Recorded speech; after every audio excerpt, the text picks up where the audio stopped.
NBA YoungBoy's Gravedigger chain, to Birdman, the king of bling, to young Dolph, Pooh Shiesty, and Glock. These rappers didn't just buy jewelry. They built collections that are worth more than most people will ever see in a lifetime. Today, we are breaking down the most expensive jewelry collections in rap piece by piece. Who spent the most, what they got, and why it matters in the culture. Real quick before we get into it, hit subscribe because this one is going to be worth it. Let's get into it.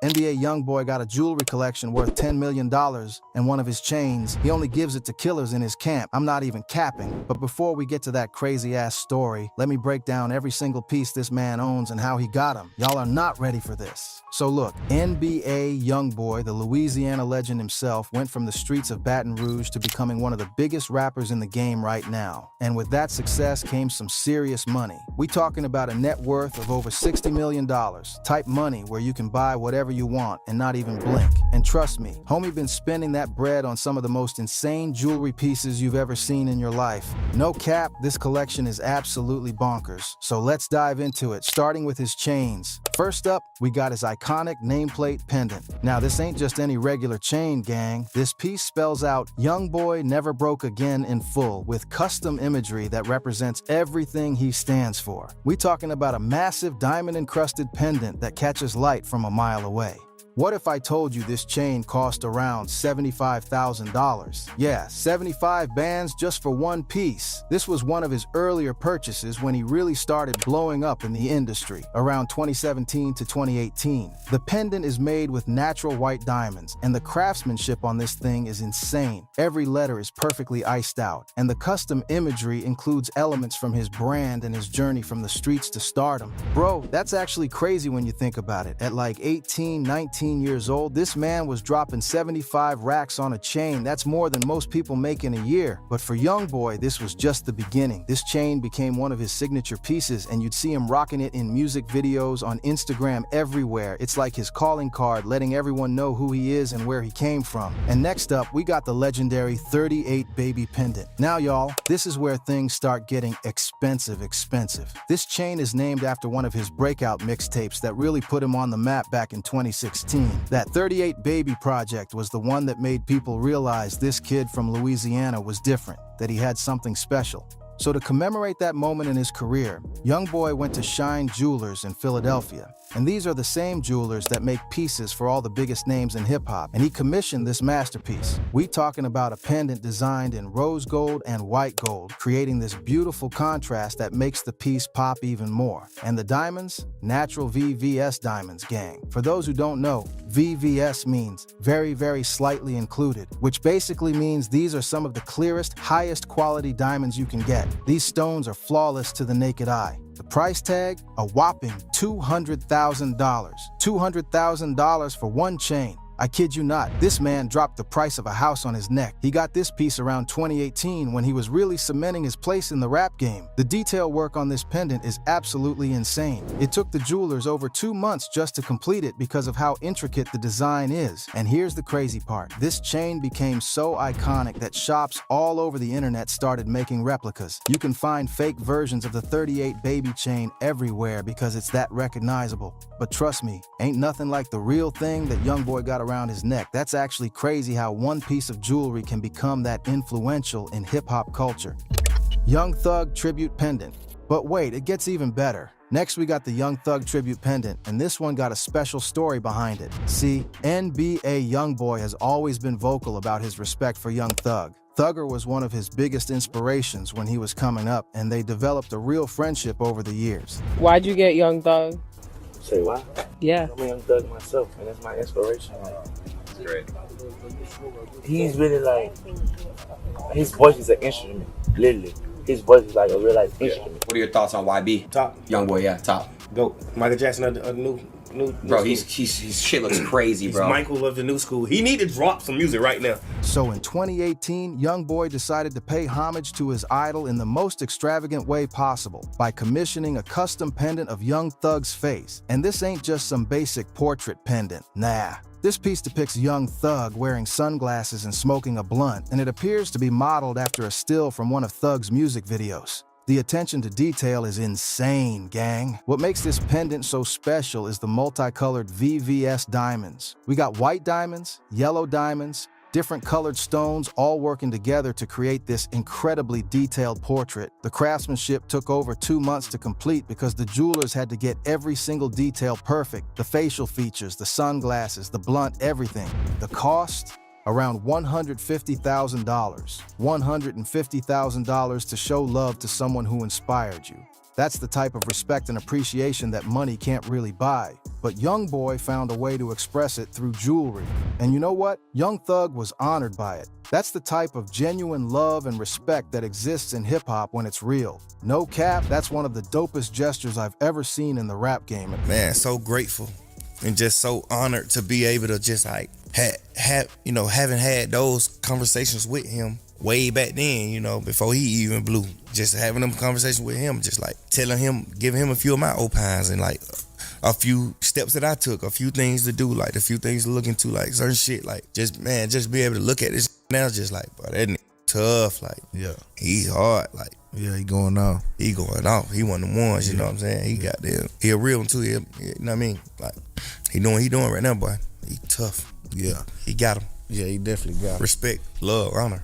I always love that boy. Now let's talk about his custom slat pendant. For those who don't know, slat is a term that's become huge in hip-hop culture, and YoungBoy wanted to represent that in his collection. This piece is made from white gold and features a combination of emerald and round diamonds that create this incredible visual effect. The pendant is often worn connected to a tennis chain, which is basically a chain where every link is covered in diamonds. So you got this iced-out pendant hanging from an iced-out chain. It's just layers on layers of diamonds, family. The green from the emeralds mixed with the white diamonds creates this unique look that stands out even in a collection as crazy as YoungBoy's. While the exact price on this one hasn't been publicly disclosed, based on the materials and craftsmanship, jewelers estimate it's worth somewhere between $80,000 to $100,000. That's just another casual six-figure purchase for NBA YoungBoy. At this point, y'all seeing a pattern? This man does not play when it comes to his jewelry game. All right, gang, now we're getting to the wildest piece in his entire collection, the custom 4KT Gravedigger pendant. And trust me, the story behind this chain is absolutely insane. Y'all better pay attention to this one because it's not just about the jewelry, it's about what it represents. So first, let's talk about the piece itself. This is a big rose gold pendant, and when I say big, I mean this thing is massive. It's covered in baguette diamonds. Those are the rectangular cut diamonds that give it that extra luxurious look.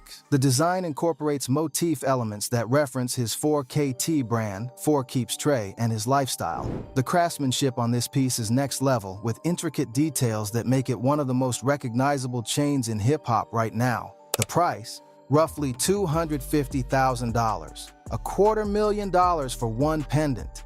YoungBoy got this piece as a gift from Shine Jewelers for his birthday. Yeah, you heard that right.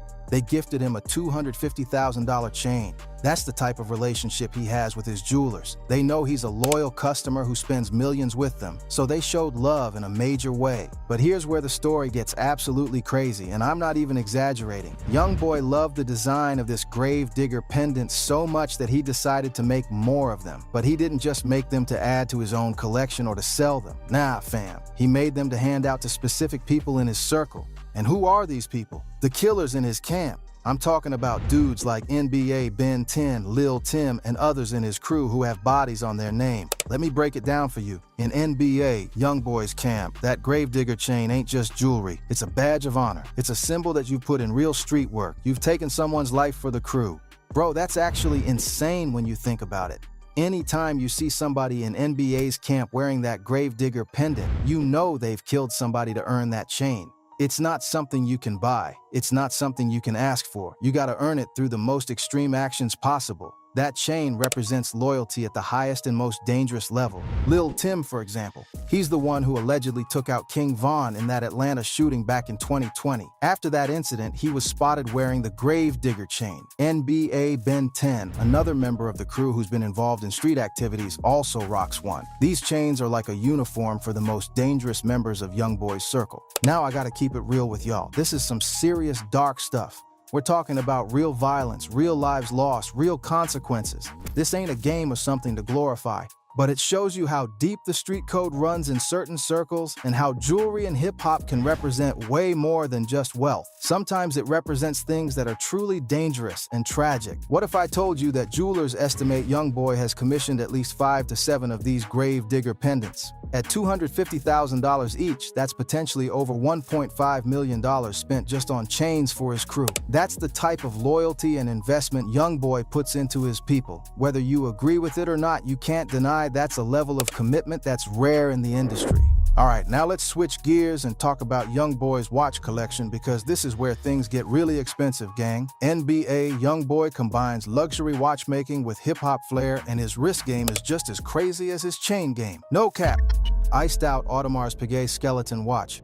First up, we got the iced out Audemars Piguet skeleton watch. Now for those who don't know, Audemars Piguet, or AP as it's called in the streets, is one of the most prestigious watch brands in the world. We talking about Swiss craftsmanship at the highest level, watches that have been made since 1875. These aren't just timepieces, they're works of art. YoungBoy's AP skeleton is fully diamond set, meaning every possible surface that could have diamonds on it does have diamonds on it. The face is minimal with a skeleton design, which means you can see all the intricate mechanical movements inside the watch. It's like wearing a piece of engineering excellence on your wrist, except this one is covered in ice. The price tag? Around $200,000. $200,000 for one watch. He copped this piece around 2019 when he was really establishing himself as one of the top earners in hip-hop. The skeleton design is particularly popular among rappers because it shows off the craftsmanship while also being completely iced out. It's the perfect combination of sophistication and street style. And here's what's crazy. Audemars Piguet doesn't even make that many watches per year. They're extremely exclusive and getting your hands on one, especially a skeleton model, is difficult even if you have the money. But when you're NBA YoungBoy and you're spending millions on jewelry, jewelers make sure you get what you want. That's actually crazy how money opens doors that are closed to regular people. So I paid 50. Huh? You paid 50. No, bitch, I paid 55 for this right here. Around you, I don't know what you talking about. And I don't like you, dude. Joe, why you got? But YoungBoy didn't stop at just one AP.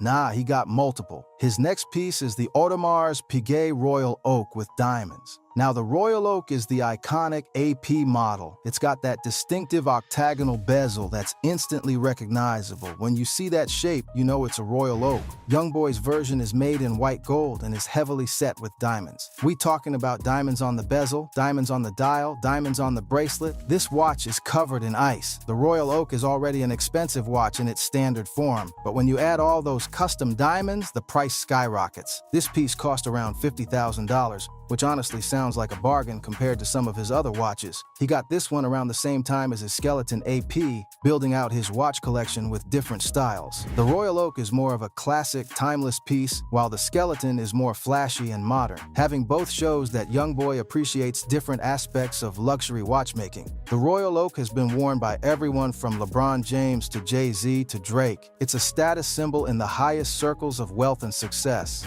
And YoungBoy, coming from the streets of Baton Rouge, now has multiple APs in his collection. That's the definition of making it, gang. And of course, we gotta talk about his diamond bust-down Rolex. Now in hip-hop culture, a bust-down is when you take a luxury watch and completely cover it in custom diamonds. You're taking something that's already expensive and making it even more extravagant.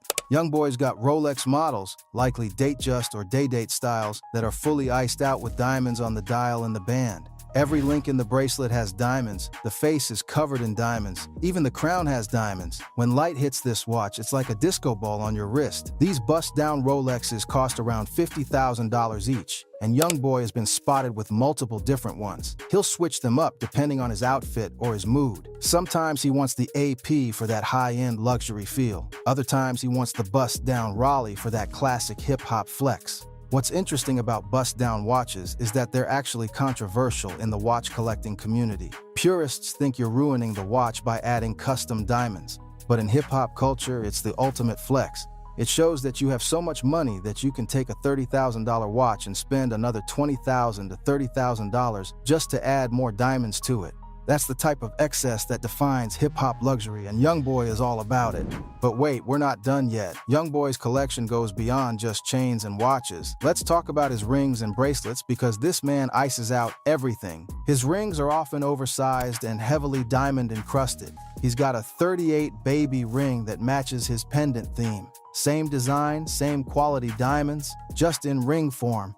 These rings can cost anywhere from $20,000 to $50,000 each, depending on the size and diamond quality. And YoungBoy rocks multiple rings at once, so you do the math on how much ice is on his hands at any given time. When the lights go down and I need some help, I should hold on you. And I see Jesus made a diamond. Oh, I came out too precious. Then we got his bracelets. YoungBoy loves tennis bracelets and Cuban link diamond bracelets. A tennis bracelet is a thin bracelet where every link is a diamond. It's called a tennis bracelet because of a famous incident where tennis player Chris Evert's diamond bracelet broke during a match. Cuban link bracelets are thicker, chunkier chains that are also covered in diamonds. These bracelets are usually matched to his watch style. If he's wearing his AP, he'll pair it with bracelets that complement the look. We're talking about another $50,000 to $100,000 just in bracelets. This man coordinates his jewelry like some people coordinate their outfits. Every piece works together to create this overall aesthetic of wealth and success. So let's add this all up, gang. We got nameplate pendant, $75,000. 38 baby pendant, $200,000. Young Thug tribute pendant, $150,000. Custom slat pendant, approximately $90,000. 4 KT Gravedigger pendants, multiple, approximately $1,500,000. Iced out AP skeleton watch, $200,000. A P Royal Oak with diamonds, $50,000. Diamond bust down, Rolexes, approximately $150,000. Rings, approximately $100,000. Bracelets, approximately $150,000. That's over $2.6 million just in the pieces we know about. And trust me, there's probably way more that we haven't even seen yet. When you factor in all his jewelry, the collection is easily worth $10 million or more. But here's the thing that's truly insane. NBA YoungBoy can afford to keep buying this level of jewelry for the rest of his life and never go broke. With a net worth of over $60 million and counting, plus the millions he makes every year from music streams, YouTube views, and concerts, this man is set for life. He's one of the most streamed artists on YouTube, consistently pulling in hundreds of millions of views. His music resonates with millions of fans worldwide. And unlike some rappers who blow all their money, YoungBoy has been smart about building his wealth while also enjoying the fruits of his labor. What if I told you that YoungBoy could buy a $250,000 chain every single month for the next 20 years and still be a multimillionaire? That's the level of wealth we're talking about. He went from the streets of Baton Rouge, from poverty and struggle, to having a jewelry collection worth more than most people will earn in their entire lifetime. And whether you agree with his lifestyle or not, whether you think the Gravedigger chain story is cool or concerning, you can't deny that NBA YoungBoy's jewelry collection is one of the most impressive and expensive in all of hip-hop. This man really is never broke again, and his jewelry proves it every single day. And that's NBA YoungBoy's $10 million jewelry collection. But yo, if you learned something new today, if this video had you shocked at any point, you gotta hit that like button and subscribe to the channel, gang. No cap, we got more content like this coming your way, breaking down the jewelry collections of all your favorite rappers. Drop a comment below and let me know. What piece in YoungBoy's collection is your favorite? Is it the 38 baby chain, the Gravedigger pendant, or maybe one of those crazy expensive watches? And who should I cover next? Lil Baby? Lil Durk? Let me know. If you want more videos about the most expensive jewelry in hip-hop, make sure you turn on notifications so you don't miss when we drop the next one. Trust me, the next collection we're covering is even more insane. I'll catch y'all in the next one. Peace. Stay blessed, stay iced out, and remember, work hard so one day you can flex like these rappers too. One love, fam. No, she feeling me. I was in jail paying all my members' bonds. Who keep it real is me. You blew the LCI, went to the pen. You might ran across me. Your paperwork clean, you know this. This is the same dude who went from having basic pieces to walking around with chains that cost more than most people's houses. And today, we breaking down every single piece, from his very first chain all the way to his most recent $300,000 purchase. Trust me, y'all gonna be shocked at some of these prices. What makes Pooh Shiesty's collection so incredible isn't just the money he's spent. it's how strategic each purchase has been. Every piece tells a story about his journey from Memphis streets to hip-hop royalty, and the evolution of his taste is something to study for real. Starting things off with Pooh Shiesty's very first major piece, because this is where the whole jewelry obsession really began for him. Now, for those who don't know, Pooh Shiesty is that Memphis rapper who really blew up around 2020 with tracks like Back in Blood featuring Lil Durk. But before all the fame and the millions, he was just another young artist trying to make it in the competitive Memphis rap scene. The city has always been known for producing raw talent, from 3 6 Mafia to Yo Gotti, but breaking through nationally is a whole different challenge. That's when Gucci Mane stepped in and changed everything. Gucci has always had an eye for talent, and when he heard Pooh Shiesty's music, he knew he had to sign him to 1017 Records immediately. But Gucci didn't just offer him a standard record deal, he welcomed him into the family the right way. When Gucci Mane signed Pooh Shiesty to 1017 Records, he didn't just give him a contract, he gave him his first real piece of jewelry. We're talking about that 1017 chain representing Gucci's label. This wasn't just any chain either, fam. This piece is estimated to be worth around $100,000, and it became Pooh Shiesty's signature piece for a minute. The chain features the 1017 logo in diamonds, but the craftsmanship is what really sets it apart. The piece was created by one of Atlanta's premier jewelers who specializes in custom hip-hop jewelry. We're talking about VS1 diamonds, set in 18-karat white gold, with every letter perfectly iced out using the pavé setting technique. The logo itself is probably around 3 inches wide and 2 inches tall, containing over 200 individual diamonds. The Cuban link chain that holds the pendant is substantial too, probably around 18 inches long with 12mm wide links. Each link is individually set with smaller diamonds, creating this continuous sparkle effect. The total carat weight on this piece is estimated to be around 25 to 30 carats. What makes this chain even more special is that it represented a turning point in his life. One day, he's grinding in Memphis, dealing with the struggles of trying to make it in music. Next day, he's wearing $100,000 around his neck, courtesy of one of hip-hop's biggest names. You can see how much this meant to him in all his early music videos.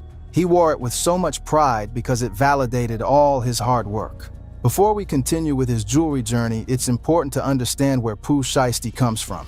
Memphis has a unique rap culture that's different from Atlanta, New York, or Los Angeles. The city has this raw, authentic sound that comes from real street experiences. Growing up in Memphis, Pooh Shiesty saw firsthand how jewelry could change someone's status and image.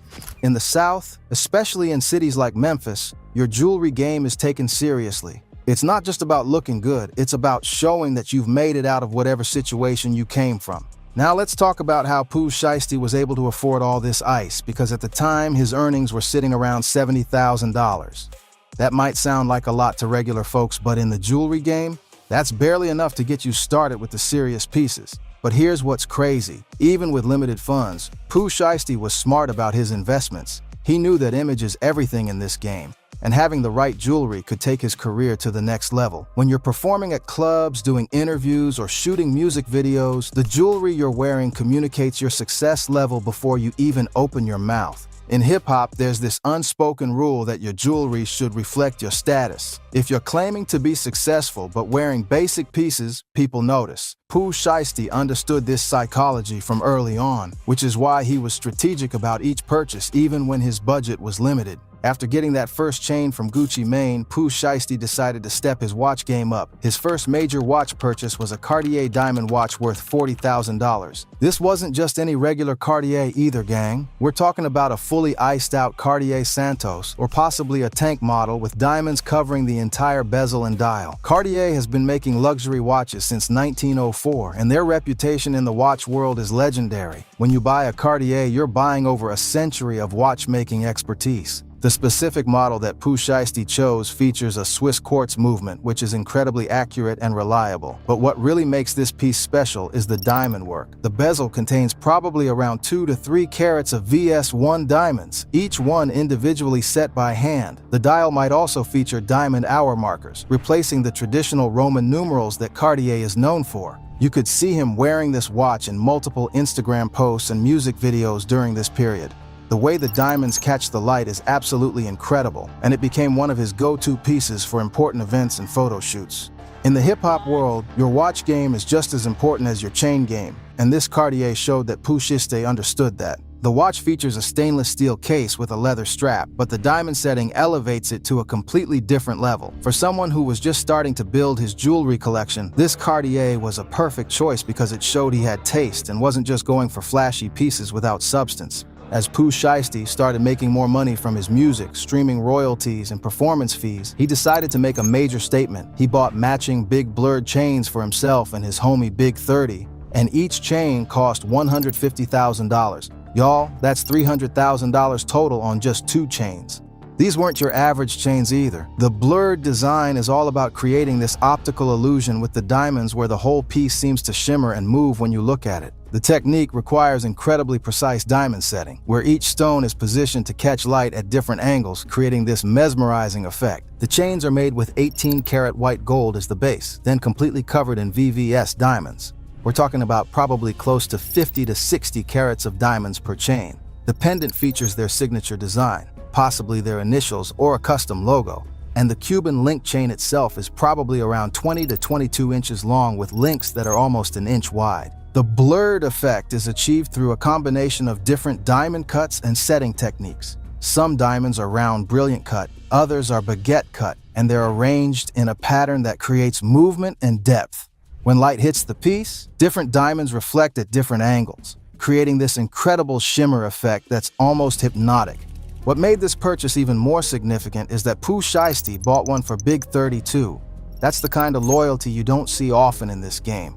When you eat, your team eats too.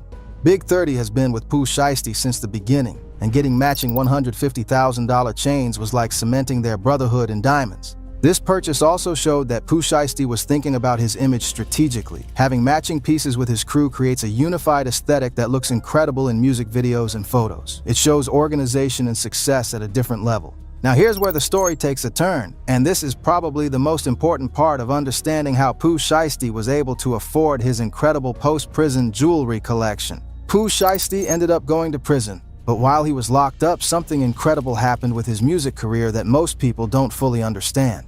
His tracks weren't just maintaining their popularity, they were exploding. Songs like Back in Blood were getting massive radio play across the country. Hip-hop radio stations from New York to Los Angeles were spinning his tracks multiple times per day. Every time a song gets played on terrestrial radio, the artist receives performance royalties through organizations like ASCAP and BMI. But that's just the beginning. Streaming numbers were going through the roof on platforms like Spotify, Apple Music, and YouTube. We're talking about millions of streams per month, with each stream generating revenue. While individual streaming payouts might seem small, when you multiply them by millions of plays, the numbers get serious real quick. His music was also being used in social media content, TikTok videos, and other platforms, generating additional publishing royalties. Music supervisors were licensing his tracks for movies, TV shows, and commercials, creating even more revenue streams. The money was literally piling up while he couldn't spend it. Artists like Pooh Shiesty make money from multiple streams: album sales, streaming royalties, publishing deals, performance royalties, and merchandising. Even while locked up, every time one of his songs played on the radio, got streamed on Spotify, or was used in content, he was getting paid. His management team and record label were smart about maximizing these opportunities while he was away. They kept his name in the media, released carefully selected tracks, and maintained his fan base. By the time he got released, he had accumulated enough money to completely transform his lifestyle and jewelry collection.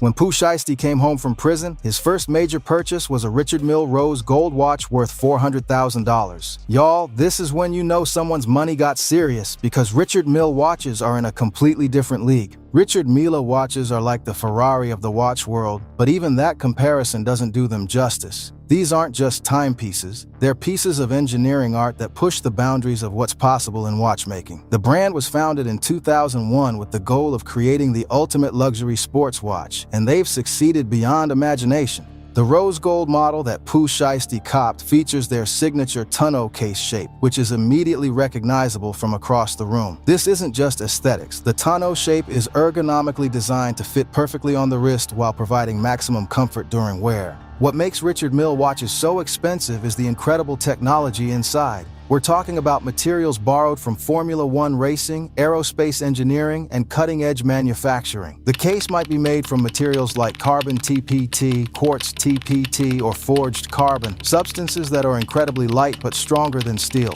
The movement visible through the dial is a work of art in itself. Richard Mille movements are often made from titanium and other exotic materials, with components that are machined to tolerances measured in microns. You can actually watch the intricate mechanics working in real time through the transparent dial, seeing the balance wheel oscillating and the gears turning. The rose gold case adds this warm, luxury feel that stands out from all the white gold and platinum pieces everyone else is wearing. Rose gold has become the go-to choice for celebrities who want something that looks expensive but also unique. The particular shade of rose gold that Richard Mille uses has more copper content, giving it a distinctive color that photographs beautifully. At $400,000, this watch costs more than most people's houses, but for Pooh Shiesty, it was a statement that he's operating on a completely different level now. You can see him wearing this piece in recent music videos and Instagram posts, and it's become one of his signature accessories. The watch is also a smart investment because Richard Mille pieces often appreciate in value over time. But wait, it gets even crazier. Pooh Shiesty also copped a rose gold Patek Philippe worth another $400,000. Now fam, Patek Philippe is considered the holy grail of luxury watches. This is a company that's been making watches since 1839, and their reputation is literally unmatched in the industry.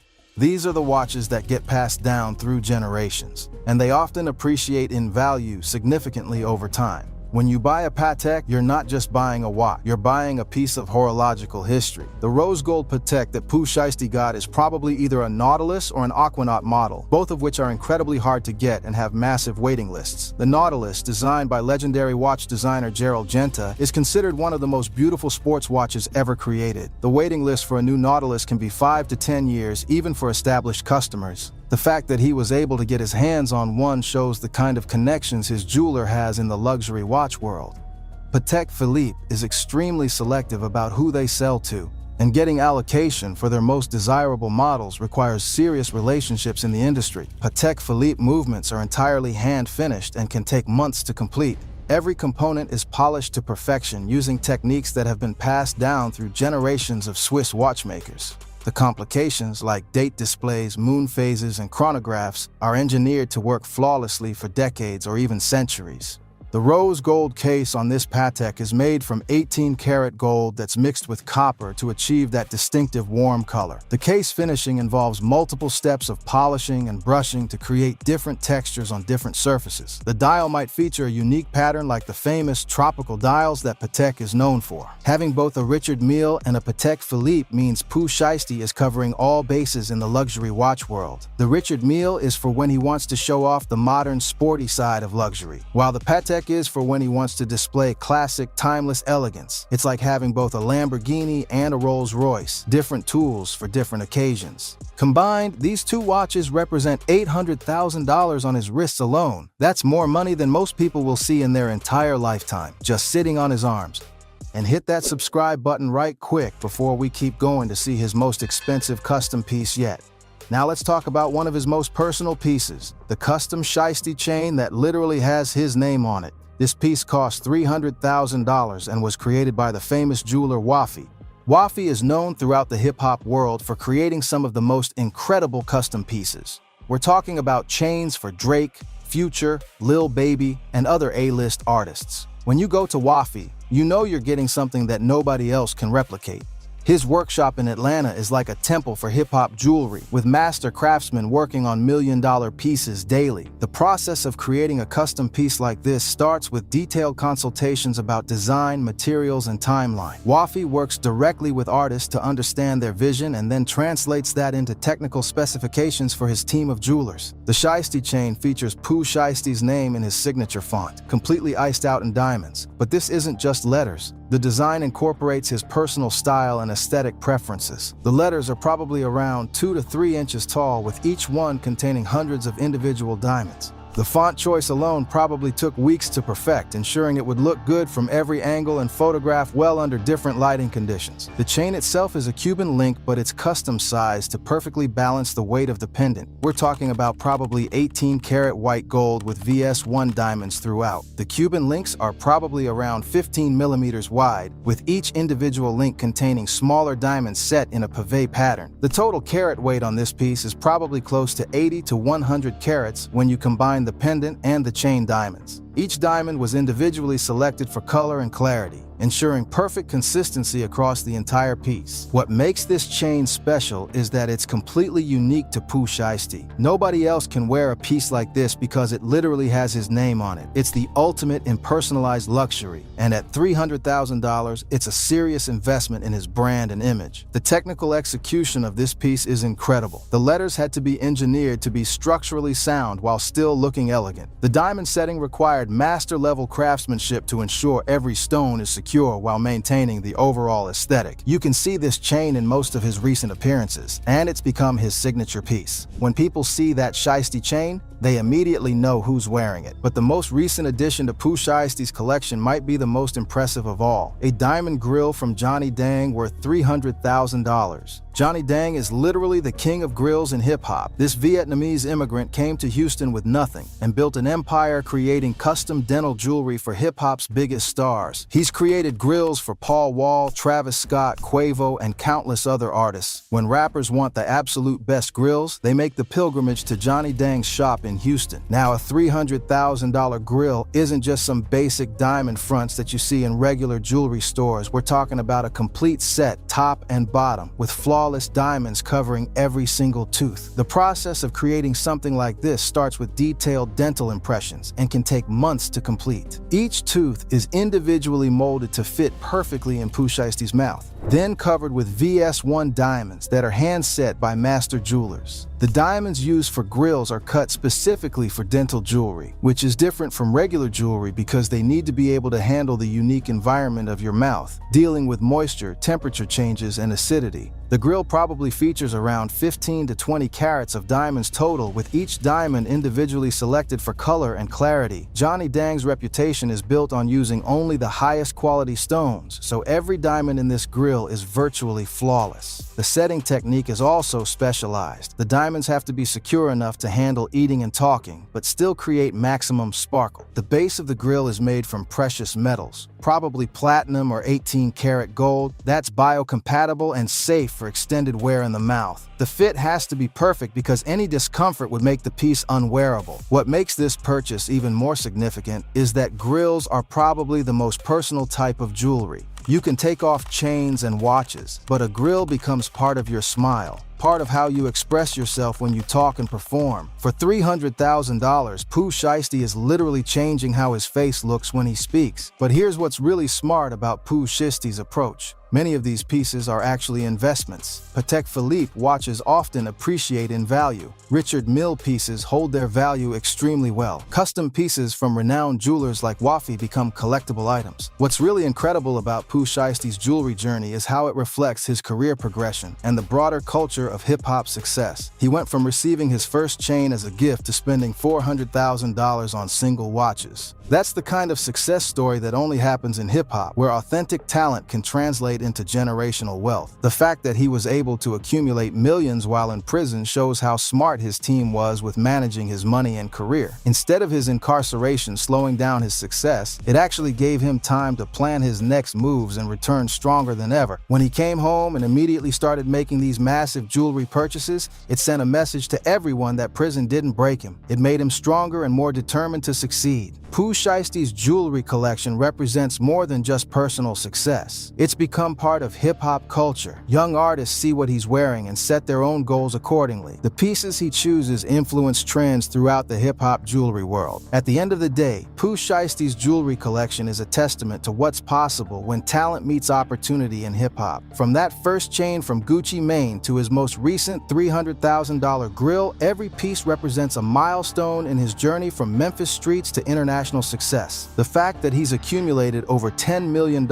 in jewelry while still being relatively young in his career shows that his success is just getting started. With each new release and performance, he's able to add even more incredible pieces to his collection. For young artists watching, Pooh Shiesty's jewelry game shows the importance of investing in your image while also being smart about your money. He didn't just buy random expensive pieces. He chose items that would enhance his brand, show his success level, and potentially appreciate in value. And speaking of success stories in hip-hop, there are so many other artists with incredible jewelry collections that we need to cover. So make sure you're subscribed because we got so much more content coming that's gonna blow your mind with these numbers. The verified, piece-by-piece, dollar-by-dollar breakdown of what young Dolph actually left behind.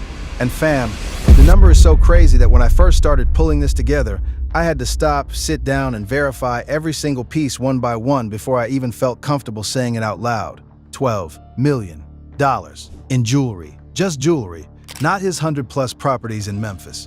Not his independent label that's still generating over $1.5 million a year even after his death. Not his cars. Not his masters. We are talking exclusively about the ice this man was walking around Memphis in every single day like it cost him nothing because relative to what he built, it basically did. But here's where it gets wild right from the jump.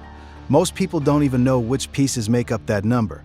They see the chains on Instagram, they hype it up in the comments, they share a photo on their story and keep scrolling. But nobody sat down and actually broke this down piece by piece, stone by stone, watch by watch, ring by ring, and explained where every dollar of that $12 million actually lives. Until now.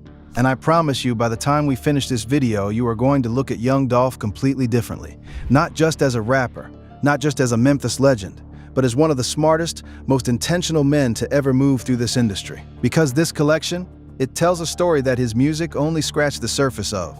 Let's get into it. To understand why this collection matters, why the number is what it is, and why every single piece carries the weight it carries, you need to understand who young Dolph actually was at his core. Because this was not just a rapper flexing jewelry. This was a man who turned every chain, every watch, every ring into a statement about power, about independence, and about what it truly means to build something from nothing in a city that gives you nothing to start with. Born Adolph Robert Thornton Jr. on July 27, 1985 in Chicago. But don't get it twisted.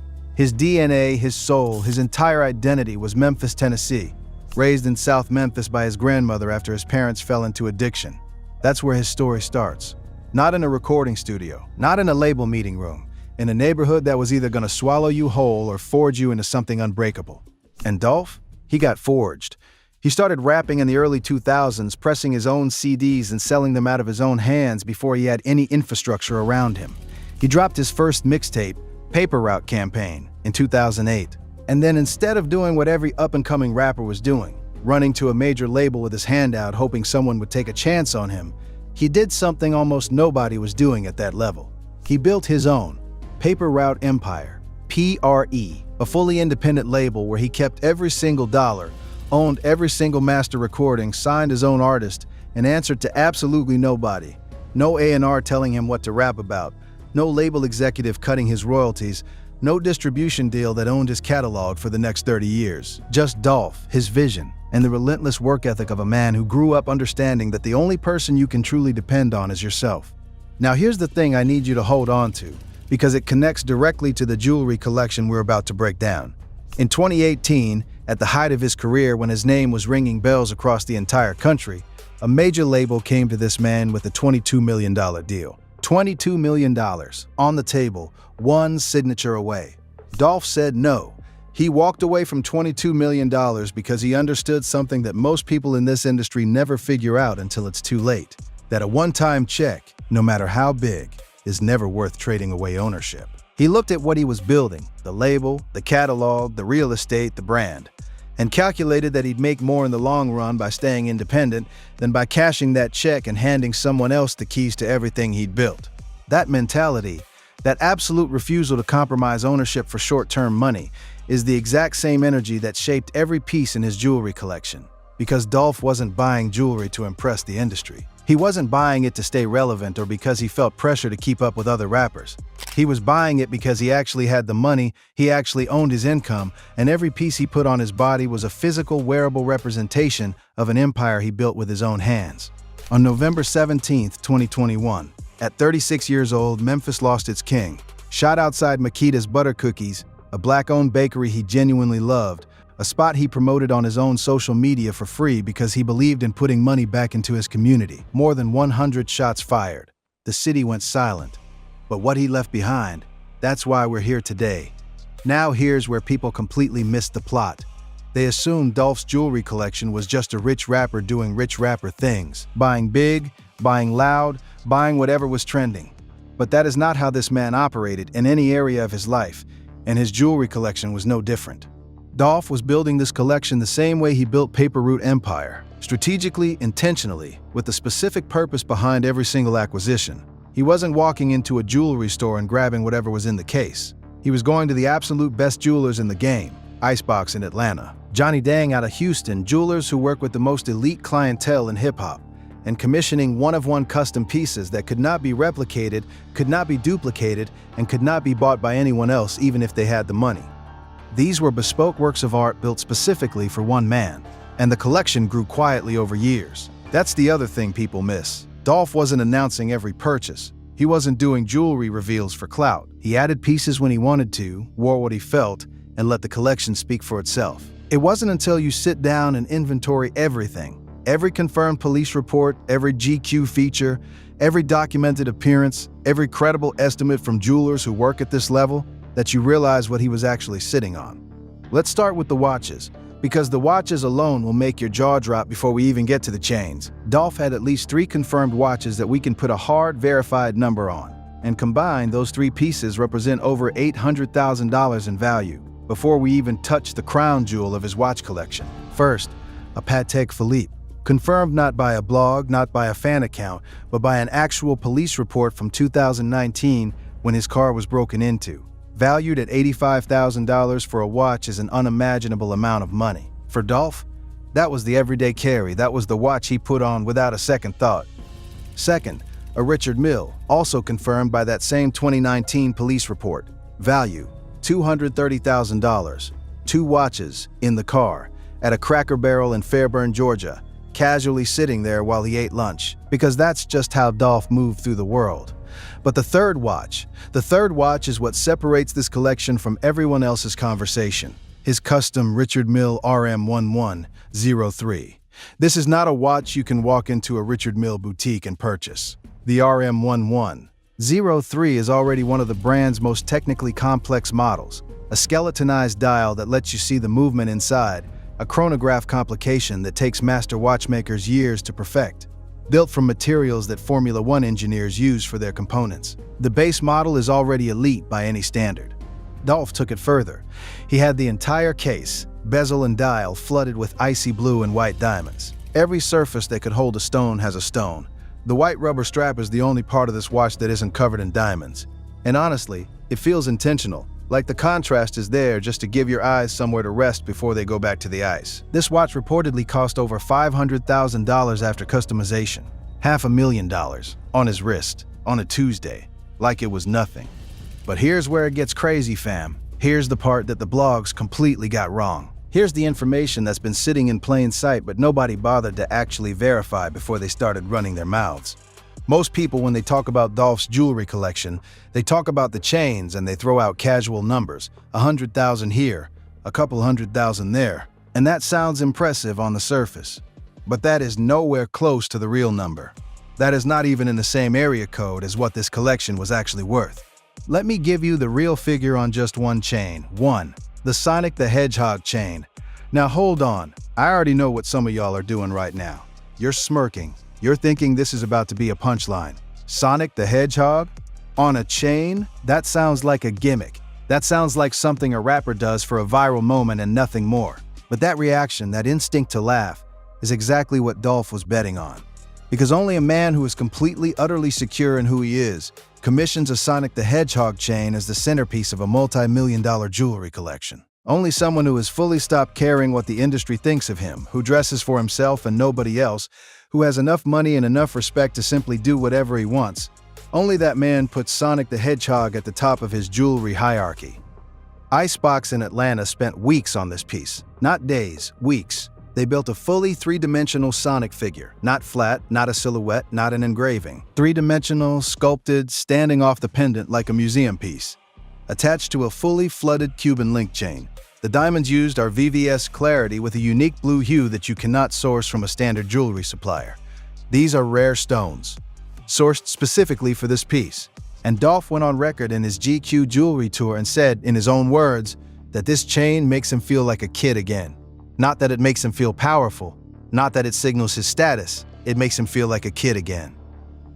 That is the most human, most real thing a man can say about a piece of jewelry. And it tells you everything about who Dolph was underneath all the ice. This chain is worth $2 million. $2 million. On a Sonic the Hedgehog pendant. And when you see it, in photos and videos, in the GQ feature, you understand exactly why. Because this is not a cartoon chain. This is fine art. This is the kind of craftsmanship that belongs in a gallery. That just happens to be walking through South Memphis on the neck of a man who grew up with nothing and built everything. But that's just the beginning, though. Because almost every single time Dolph was photographed, in the studio, on stage, in interviews, walking through his city, right next to the Sonic chain was the PRE chain, the Paper Route Empire chain. His identity piece. The one piece that, without him saying a single word, told the world exactly who he was, what he stood for, and what he built. Solid yellow gold, completely iced out with white diamonds across the PRE lettering. The full words Paper Route Empire spelled out in fine detail beneath the bold letters. Paired usually with a heavy Cuban or Franco link chain, sometimes stacked with thinner diamond chains on top.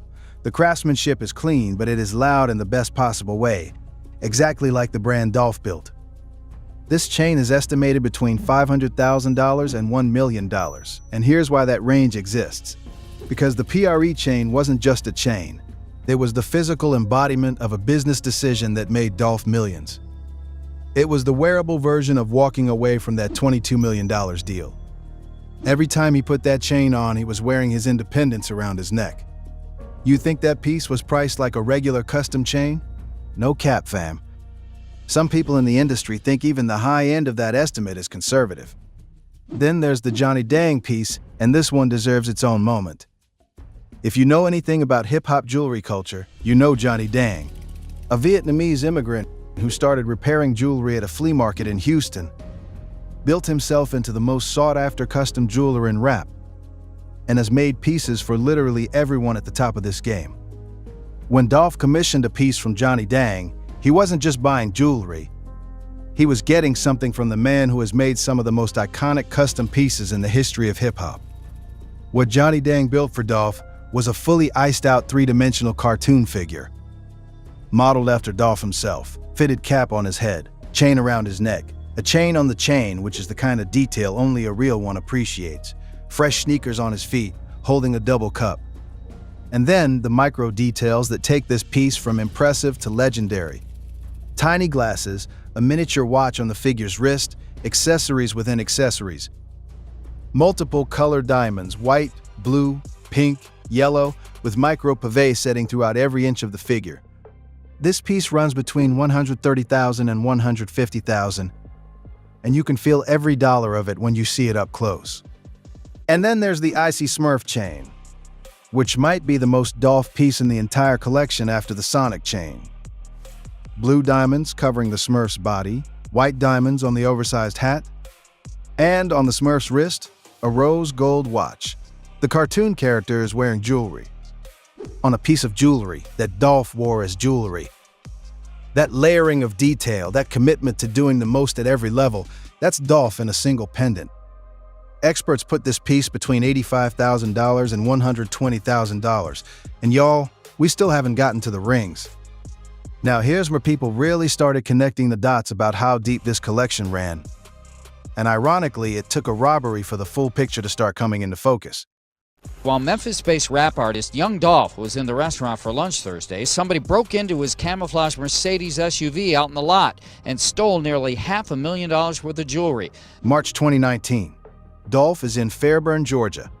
He stops at a Cracker Barrel for lunch, just a regular stop, middle of the day, goes inside. And within minutes, multiple individuals are at his custom camouflage Mercedes-Benz in the parking lot. Surveillance footage from the Quick Trip next door caught them approaching the vehicle 3 separate times. Police said the taillights flashed off and on in a way that suggested the car may have been accidentally unlocked. They smashed the window and cleaned it out. Here is the official police report list of what was taken.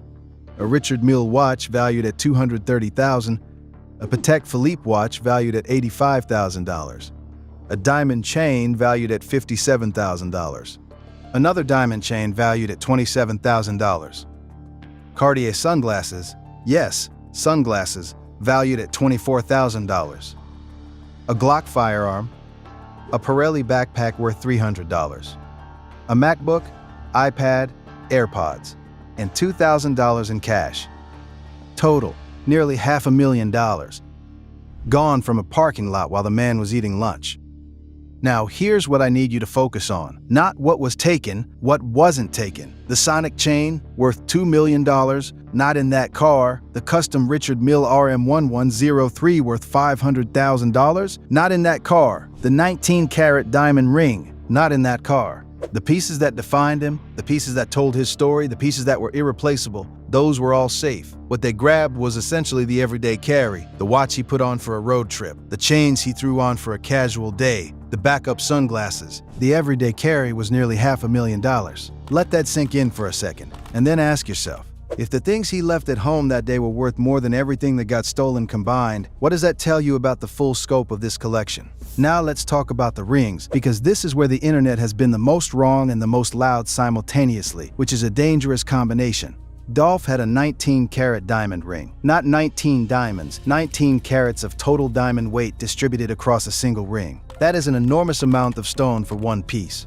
Verified across multiple credible sources at $700,000. $700,000 for a ring that he wore constantly. That showed up in photo shoots, in interviews, and candid photos. Sometimes he'd press both hands together like he was in prayer, and that ring would be right there in the center of the frame, catching every bit of light in the room, telling the whole story of what he'd built without him having to say a single word. On top of that, completely separate from the 19-carat piece, the $ ring, a large dollar symbol entirely iced out with white and teal blue diamonds on a thick gold band that's also covered in stones. Even at a conservative estimate, that piece runs $75,000 to $100,000. And the diamond star ring, a 5-pointed star, every surface flooded with white diamonds sized large enough to cover 2 fingers when worn. Another $60,000 to $80,000. 3 rings, over $800,000 in rings alone, and none of them were anywhere near that car in the Cracker Barrel parking lot. But here's what I really need y'all to sit with, because this is the part that most videos about rapper jewelry completely skip, and it's the part that matters the most. A lot of rappers buy jewelry. A lot of rappers flex jewelry on the internet and in their music videos. But you know what most of them are not telling you? A significant portion of the rap jewelry you see in videos and on Instagram is financed.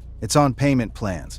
It's leveraged against label advances that the artist has to pay back through their royalties before they see $1 of actual income. The chain you see a rapper wearing in a video might literally be deducted from the money that same rapper earns from that same video. That is not what Dolph was doing, not even slightly. Dolph owned his music from day one. He owned his masters, a rare achievement in an industry designed to strip artists of exactly that. He owned his distribution. He owned his label. He owned over 100 properties in Memphis. He turned down $22 million because the strings attached to that money were worth more to the label than the check was worth to him. He made his income independently, kept his income independently, invested his income in real estate and businesses, and when he went to Icebox or Johnny Dang, he paid for his pieces in full, with money he actually earned from work he actually owned.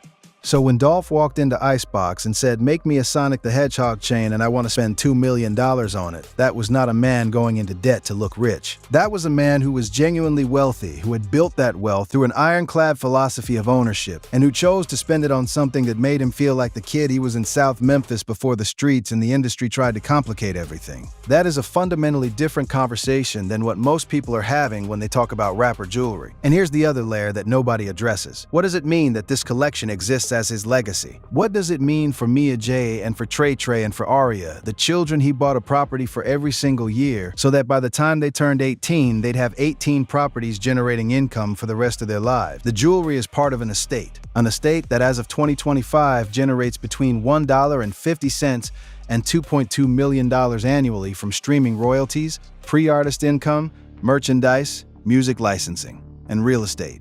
An estate valued between $3 million and $22 million depending on how you account for posthumous catalog growth and the ongoing value of what Dolph built. The ice is part of that picture, a physical, tangible, wearable record of a man's journey from a grandmother's house in South Memphis to the top of the independent rap game. Every chain in this collection had a story that went beyond the stones. The Sonic chain wasn't just a $2 million pendant. It was a 36-year-old man reconnecting with the child he never got to fully be, wearing his joy around his neck as loudly and as unapologetically as he lived his whole life. The PRE chain wasn't just iced-out letters. It was a declaration of independence worn every day as a reminder of what he refused to give up.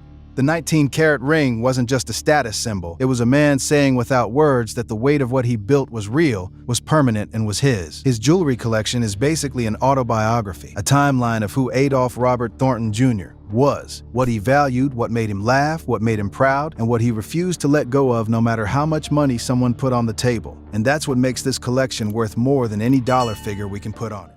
Birdman got a jewelry collection worth $60 million, and I'm not even capping. This man literally influenced the entire rap game when it comes to bling, and no cap, he probably got more ice than any other rapper walking this planet right now. We talking about a collection so insane that some of his single pieces cost more than most people's houses, shorty. But before we get to that absolutely bonkers story, let me break down every single piece this Cash Money legend owns and how he got them. Y'all are not ready for this type shit, for real. This man's jewelry game is so crazy that other rappers study his collection just to understand what real wealth looks like. So look, Brian Birdman Williams, the New Orleans legend, went from the streets of the 17th Ward to becoming one of the biggest moguls in hip-hop history. This YN started Cash Money Records with his brother Slim back in 1991 with nothing but a dream and some serious street hustle. And with that success came some serious money. We talking about a net worth of over $100 million type money where you can buy whatever you want and not even blink twice about it.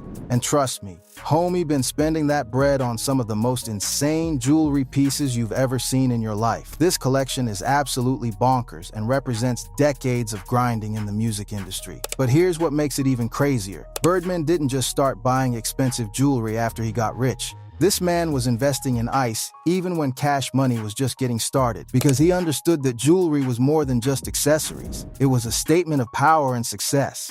But here's the thing that's really crazy about Birdman's influence, gang. Him and his brother Slim didn't just collect jewelry. They literally changed the whole game forever. Back in the 90s, when Cash Money Records was blowing up with artists like Juvenile, Lil Wayne, and the Hot Boys, these cats took hip-hop jewelry to a place that exceeded everyone's imagination. They were hugely influential in popularizing diamonds and hip-hop jewelry during what we now call the bling-bling era. In the mid to late 1990s, platinum replaced gold as the metal of choice in hip-hop fashion, and Cash Money artists like Juvenile and the Hot Boys were largely responsible for this massive cultural shift. But Birdman was front and center of this movement, showing cats how to really stunt with that ice and setting standards that the whole industry still follows today. Before Cash Money, most rappers were rocking basic gold chains and simple pieces. After Birdman started flexing, everybody had to step their jewelry game up or get left behind, no cap. Now before we dive into these individual pieces, let me break down how Birdman was able to afford all this ice, because the numbers are absolutely insane, fam. Cash Money Records became one of the most successful independent labels in hip-hop history, and Birdman's business moves were calculated from day one. When Cash Money signed that distribution deal with Universal in the late 90s, they negotiated to keep ownership of their masters, something most labels don't do.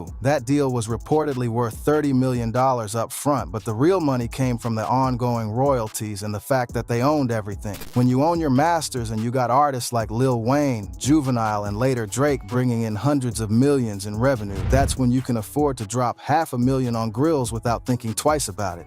But here's what's really smart about Birdman's jewelry strategy. He wasn't just buying pieces to flex. This man understood that high-end jewelry holds its value and can even appreciate over time, especially custom pieces from legendary jewelers. Some of the pieces in his collection have actually increased in value since he bought them, making his jewelry collection not just a flex, but a legitimate investment portfolio. That's the type of business mindset that separates real moguls from cats who just got lucky, for real. The diamond grills. Alright, let's start with something that's permanently part of this man. His diamond grill's worth $500,000. Yeah, you heard that right. $500,000 just for his teeth, shorty. These ain't your regular grills that you can take in and out either. We talking permanent platinum and diamond grills with 18-karat white gold and platinum crowns, all set with Asher-cut diamonds that catch light from every angle. Birdman got these back in the early 2000s when Cash Money was really taking off and he wanted to make a statement that would last forever. This was his way of saying, I made it and I'm never going back to being broke. The backstory on these grills is wild. He actually flew to New York specifically to work with one of the most exclusive dental jewelers in the world, and the process took over 6 months to complete.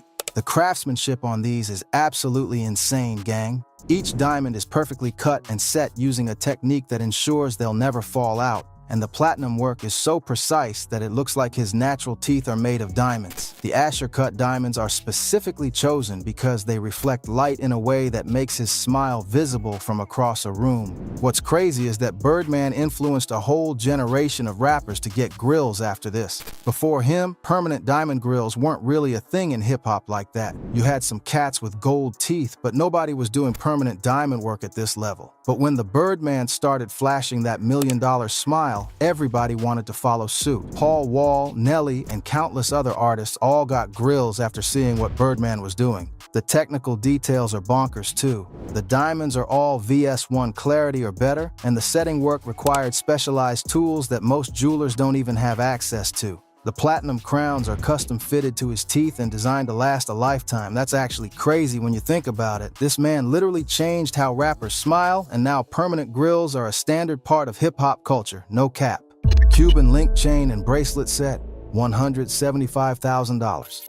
Next up, we got his Cuban link chain and bracelet set worth $175,000. This set includes a 26-inch diamond Cuban link chain and an 8-inch matching bracelet with a total weight of 1,000 grams. That's over 2 pounds of pure ice, family. The whole set features micropave diamond setting, which means every single link is completely covered in diamonds with no metal showing through. Birdman copped this set around 2005 when Cash Money was dominating the charts with Lil Wayne's career really taking off. The backstory on this piece is wild. He actually got it custom made after seeing a similar piece on another rapper at an award show, but he told the jeweler, "Make mine bigger and put more diamonds on it than anybody's ever seen." The jeweler thought he was joking until Birdman put down a $100,000 deposit on the spot. The technical details are insane, shorty. Each diamond is VS1 clarity or better, and the setting work took over 200 hours to complete. The micropave technique requires incredible precision because the diamonds have to be set so close together that you can't see any gaps. The chain alone contains over 500 individual diamonds, and each one had to be hand-selected for color and clarity matching.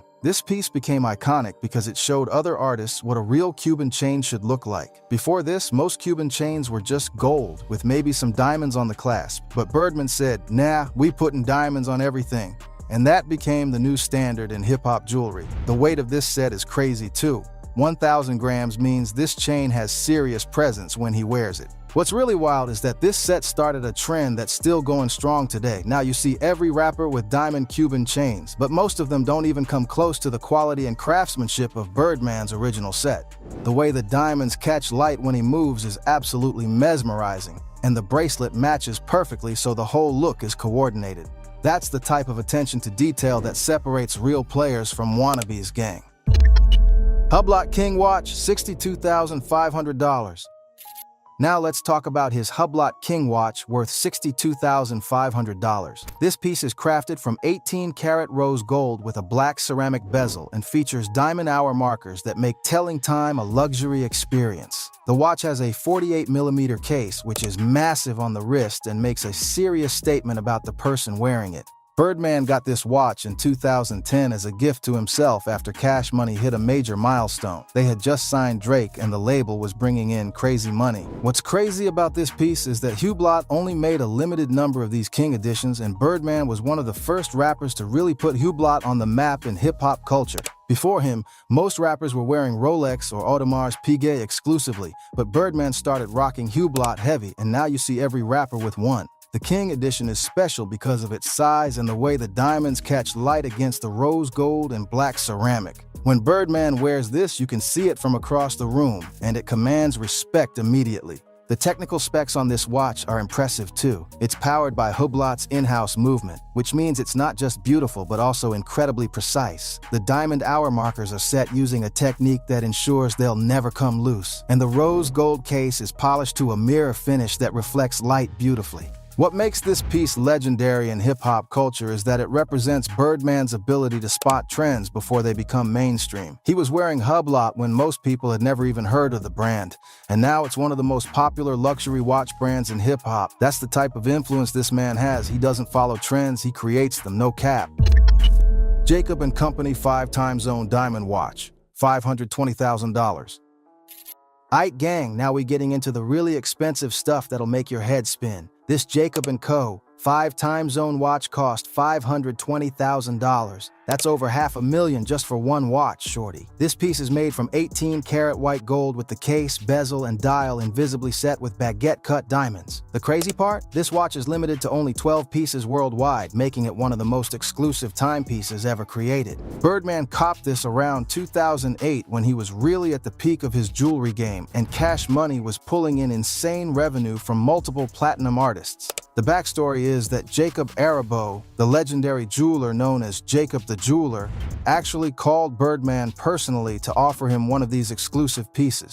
Jacob knew that if Birdman wore it, every other rapper would want one too. The technical craftsmanship is absolutely bonkers, fam. The invisible setting technique means you can't see any metal between the diamonds, so it looks like the whole watch is made of pure ice. Each baguette diamond is perfectly matched for color and clarity, and the setting work required master craftsmen with decades of experience. The process of creating this watch took over 800 hours of labor. What makes this piece legendary is that it can display 5 different time zones simultaneously, which was perfect for Birdman's international business dealings with Cash Money. But let's be real, this man didn't buy it for the functionality. He bought it because it's the most iced out watch Jacob & Co. ever made at that time. The diamonds cover every visible surface except the actual time display. When other rappers saw Birdman with this piece, it set a new standard for what a luxury watch should look like in hip-hop. Suddenly, regular Rolexes weren't enough anymore. Cats needed pieces with serious ice to compete. The exclusivity factor is crazy too. With only 12 pieces made, owning one puts you in an extremely elite group. That's actually crazy influence right there, for real. Chopard Diamond Watch, $1.5 million. But yo, if you thought that last watch was expensive, wait until you hear about this next piece that'll blow your mind completely. Birdman's Chopard diamond watch costs $1.5 million. Yeah, you heard that right. $1.5 million just for one watch, gang. This piece is made from 18-karat white gold and is completely covered in diamonds with a moving dollar motif in the dial that actually rotates as you move your wrist. The diamonds are set between 2 sapphire crystals using a technique that took Chopard's master craftsman years to perfect. And here's the craziest part. Only 2 of these watches exist in the entire world, and the other one is owned by Elton John. That means Birdman is in some seriously exclusive company with this piece. Birdman got this piece in 2009, and the story behind it is absolutely wild. Shorty, he was at a high-end jewelry store in Miami during Art Basel weekend and saw this watch in a private collection that wasn't supposed to be for sale. The dealer told him it was just for display and belonged to a private collector, but Birdman said, "Everything got a price, homie. What's it gonna take?" After some serious negotiating that reportedly lasted several hours, and Birdman showing that he had the cash to back up his interest, he walked out with this one-of-a-kind piece. The dealer later said it was one of the most expensive single transactions he'd ever handled, and Birdman paid in cash without even blinking. The technical details are absolutely insane, gang. Over 200 carats of flawless diamonds cover the entire watch, and each diamond is individually set by hand. The moving dollar sign is powered by a special mechanism that Chopard developed specifically for this piece, and it required over 1,000 hours of labor to complete. The craftsmanship is so precise that every diamond catches light perfectly no matter what angle you view it from. What's crazy is that this watch is more expensive than most people's houses, but for Birdman, it was just another Tuesday purchase. This piece really showed the world that hip-hop jewelry had reached a whole new level of luxury that most people couldn't even imagine. When you got a watch that costs more than a Lamborghini, a Ferrari, and a Bentley combined, you know you made it to a different stratosphere of wealth. No cap.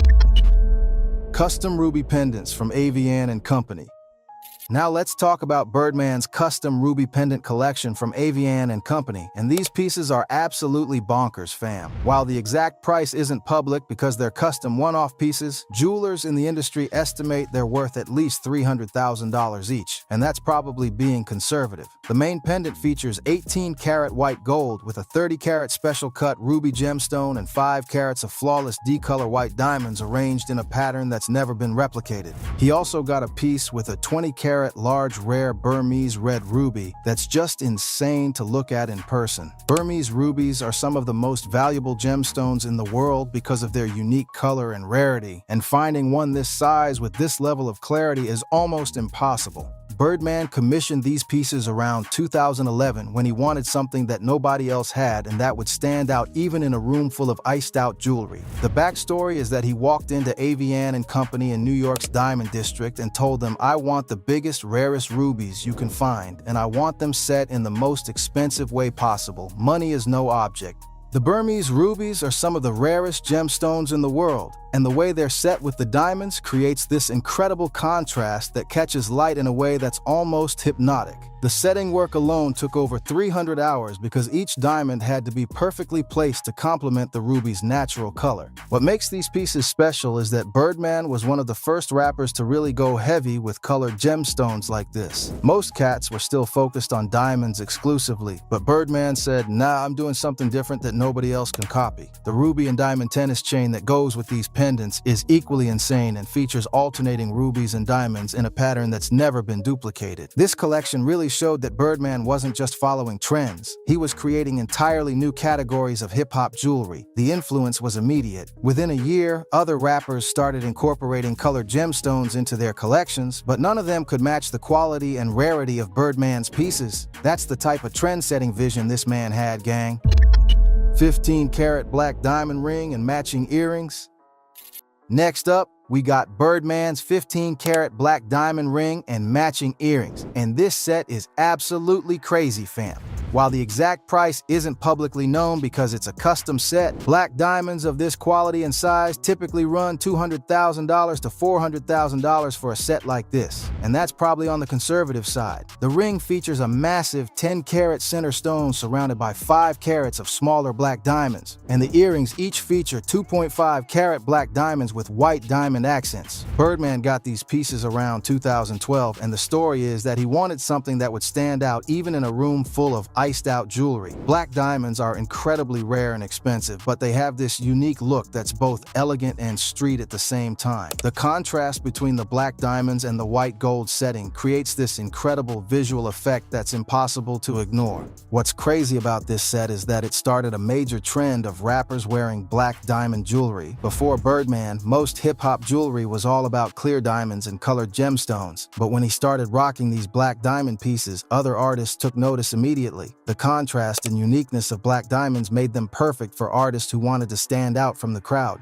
Within a few years, you started seeing black diamond jewelry everywhere in hip-hop. Artists like Jay-Z, Kanye West, and Drake all started incorporating black diamonds into their collections, but none of them had pieces as impressive as Birdman's original set. Once again, Birdman was ahead of the curve, setting trends that the whole culture would follow for years to come. That's actually crazy influence when you think about it, for real.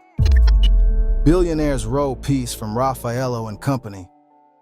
Aight, now we getting to one of the most exclusive and mysterious pieces in Birdman's collection. The Billionaire's Row piece commissioned from Raffaello and Company in 2012. While the exact price isn't public because Raffaello and Company doesn't discuss their clients' purchases, pieces from this collection typically start at $500,000 and can go well over $1 million depending on the specifications. This diamond-encrusted piece is absolutely bonkers and represents the pinnacle of luxury jewelry craftsmanship. The backstory on this piece is wild, gang. Raffaello and Company only makes pieces for the ultra-wealthy. We talking billionaires, royalty, and A-list celebrities who want something that nobody else can get. They don't even advertise to the public, and you can't just walk into their store and buy something. You have to be invited to work with them. Birdman got connected through his extensive jeweler network and his reputation for buying the most expensive pieces available. When Raffaello and Company heard that Birdman was interested in commissioning a piece, they were excited to work with someone who understood true luxury and wasn't afraid to pay for the best craftsmanship in the world.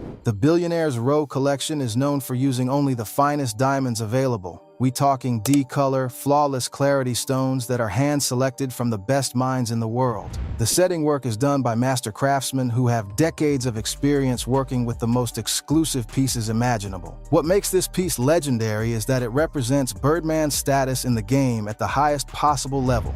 When you can commission pieces from jewelers who only work with billionaires and royalty, you know you made it to a different stratosphere entirely. This piece is so exclusive that most people will never even see one in person, and the craftsmanship and attention to detail is on another level entirely.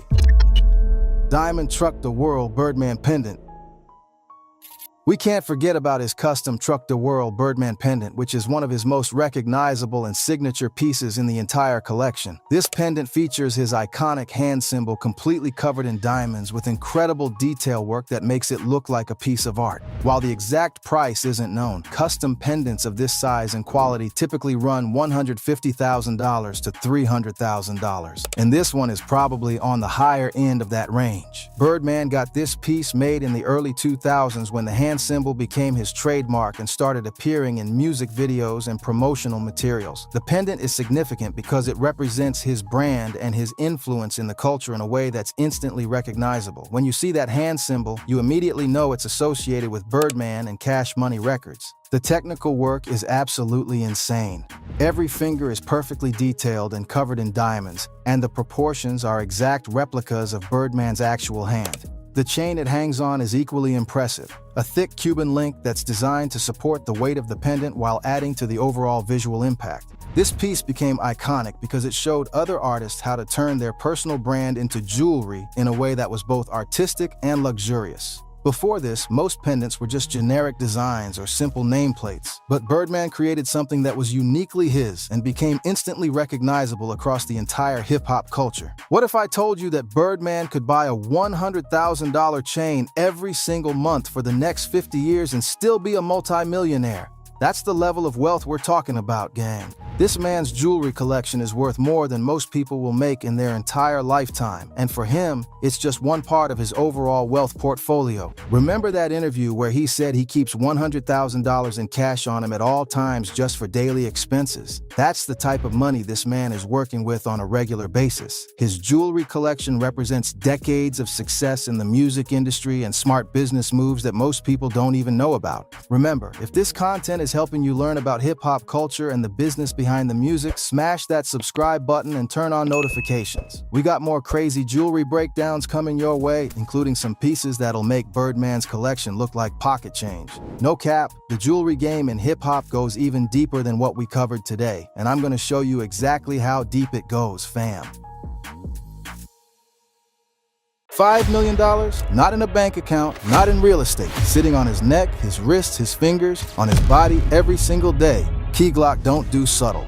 Never has. While other rappers are renting jewelry for videos and sliding it back before the shoot wraps, Glock is out here pulling up to regular Tuesday afternoons with $500,000 worth of diamonds catching sunlight. And the craziest part? He's been doing this since before most people even knew his name. Y'all need to hear this because what Glock has built isn't just a jewelry collection. It's a statement, a philosophy, a whole system of values made tangible in gold and ice. And when you start breaking it down piece by piece, you start to understand something about who Daryl Granberry Jr. actually is. Not the rapper, not the persona, the actual human being behind all that glitter. So let's get into it. Let me break it down for you. To understand what $5 million in jewelry means to Glock, you gotta go back to Memphis, Tennessee. South Memphis specifically, one of the hardest, most unforgiving zip codes in America. When people talk about coming from nothing, that phrase gets thrown around so loose it's almost lost all meaning. But for Glock, it was literal. Growing up in an environment where survival was the primary curriculum, material things weren't about flexing. They were about evidence. Evidence that you made it. Evidence that the struggle didn't swallow you whole. In Memphis street culture, jewelry has always occupied this unique space between protection and proclamation. You wear what you've earned. You wear what you've survived to afford. Glock came up watching the OGs in his hood move with chains that told stories. Heavy, real, undeniable. The jewelry wasn't decoration, it was documentation. A receipt for everything you went through to get to the point where you could even think about stepping into a jeweler's shop. When he linked with young Dolph, his cousin, his mentor, the person who saw something in him before the rest of the world caught on, the conversation about jewelry became part of the lifestyle education. Dolph himself was notorious for his jewelry game. The PRE chain, the iced out pieces, all of it. He wasn't just wearing jewelry, he was wearing a worldview. Wealth is real. Independence is real. Paper root everything. Glock absorbed all of that and then went further. Here's the real tea though. Glock didn't wait until he was famous to start investing in ice. Early interviews and social media posts from before the mainstream recognition show a young man already prioritizing jewelry in a way that told you everything about where his head was. Before the tours, before the features, before the streams hit 8 figures, Glock was already building his collection piece by piece. That intentionality is what separates a real jewelry collector from someone who just buys stuff because they can. The collection didn't happen overnight. That's an important thing to establish, because when you see $5 million worth of jewelry sitting on one human being, it's easy to assume some big record deal check got cashed and someone went on a one-day shopping spree. That's not the Glock story, gang, and this is years of deliberate acquisition. Specific pieces chosen for specific reasons, each one carrying weight beyond the carats it's measured in. Let's start with what became his signature, the pendants. Glock built his whole identity around custom pendants that were more like sculptures than jewelry. We're talking pieces that took weeks, sometimes months to complete. Jewelers sitting down with CAD designs, going back and forth on diamond placement, arguing over whether a VS1 is going to look different from a VVS2 under specific lighting conditions. This is a level of involvement that most casual observers never clock because they just see the finished product shining in a music video. His early signature pendant, the Glock piece, his own name and custom lettering, was already turning heads before he hit mainstream recognition. Custom lettering isn't cheap. When a jeweler has to hand-set individual diamonds to follow the curves of stylized letters, you're talking about hours upon hours of labor on top of the stone costs. That single piece alone ran into 6 figures. But here's where it gets crazy. Glock never stopped there. Most artists get one name piece and consider themselves done. Glock treated it as a starting point. The PRE-style chain entered his rotation as a tribute to the paper route empire aesthetic that he and Dolph shared. Now, a PRE chain, for people who might not know, is a specific style of thick, linked chain that requires an enormous amount of gold just in the base metal before you even think about diamond work. We're talking about chains that weigh a pound or more. The sheer quantity of gold to achieve that weight in 18 karat or higher karat gold is staggering when you start doing the math. A PRE chain of significant size and quality starts at $100,000 and climbs from there depending on how much diamond work gets incorporated into the links themselves. Glock has multiples, and that's not something most people understand until someone says it plainly. He doesn't have one PRE chain. He doesn't have one watch. He doesn't have one pendant. The collection has redundancy built in. Multiple versions of similar pieces. Because a collection isn't really a collection if you only have one of everything. Now let's get specific, because generalities are for people who don't have receipts. Here's where we start connecting the dots on how $5 million actually accumulates. One of the most distinctive pieces in the collection is his owl pendant. And this thing is something else entirely. The owl itself as a symbol carries layers for Glock. Owls are nocturnal. They see in the dark. They're predators that operate when most prey thinks it's safe. As a motif for someone coming out of South Memphis's nighttime economy, that symbolism isn't accidental. The piece itself is a full 3-dimensional sculpted owl, completely iced out in white diamonds with yellow diamond eyes. The detail work on a piece like this, the individual feathers rendered in pave diamonds, the talons, the wingspan. This is where jewelry stops being an accessory and becomes fine art. Pieces at this level of complexity from top-tier jewelers like Eliant or Ben Baller or Jason Arashebin are running anywhere from $250,000 to $600,000 depending on stone quality and labor. If the pendants are where Glock makes his most personal statements, the watch game is where he demonstrates his understanding of luxury as a broader language. And no cap, the watch collection reads like someone who actually did their homework. The Audemars Piguet Royal Oak, specifically the offshore model, is a cornerstone piece. The AP Royal Oak Offshore in its stock form from the manufacturer starts at roughly $30,000 to $40,000 for a basic steel configuration. But Glock isn't wearing stock anything. His APs go to aftermarket customizers who add full pave diamond dials, bezel coverage, and bracelet work that transforms a $35,000 watch into something that clears $150,000 without blinking. Then there's the Richard Mille situation. For people who know watches, Richard Mille is a different conversation entirely.